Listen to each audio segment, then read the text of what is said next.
कड़वे करेले को घी में तले या शक्कर में घोले, वो फिर भी कड़वा का ही कड़वा ही रहता है।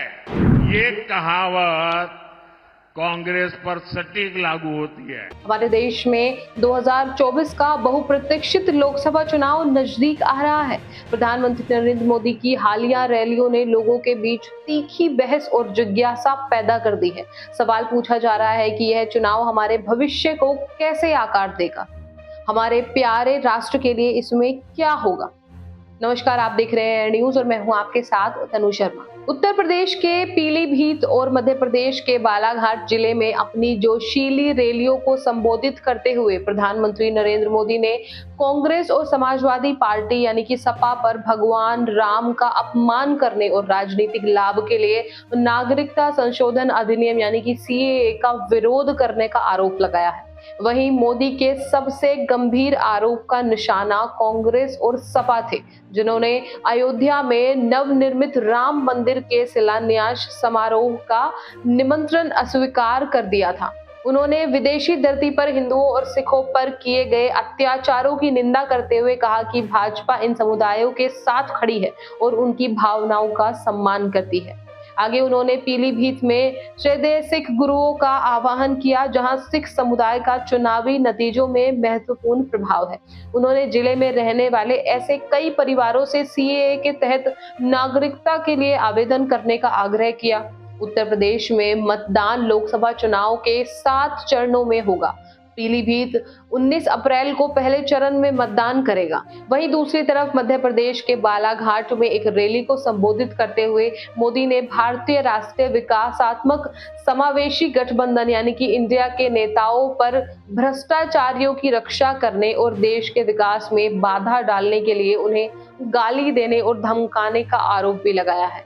मोदी ने कहा, मैं कहता हूं भ्रष्टाचार हटाओ, वे कहते हैं भ्रष्टाचारियों को बचाओ।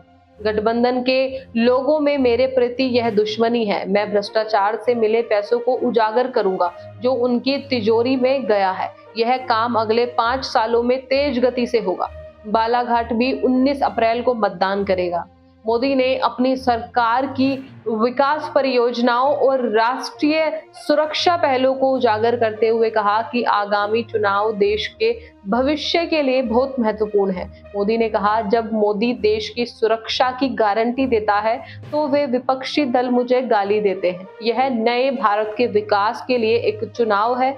हमें विकास के रैकेट को बहुत ऊपर ले जाना है। खुद को राज्य के उज्जैन में प्रसिद्ध देवता महाकाल का भक्त बताते हुए उन्होंने कहा, मोदी या तो भगवान महाकाल के सामने या जनता के सामने झुकते हैं। मैंने महाकाल से सीखा है कि राष्ट्र की सेवा करने के लिए गाली और अपमान को सहन करूंगा और राष्ट्र का विरोध करने वाली ताकतों को भी उनके अंत तक लाऊंगा। मैं उनकी धमकियों से नहीं डरने जा रहा हूं। तो इस तरह चुनावी हलचल तेज होने के साथ 2024 का लोकसभा चुनाव भारत के इतिहास में एक महत्वपूर्ण क्षण साबित होने वाला है।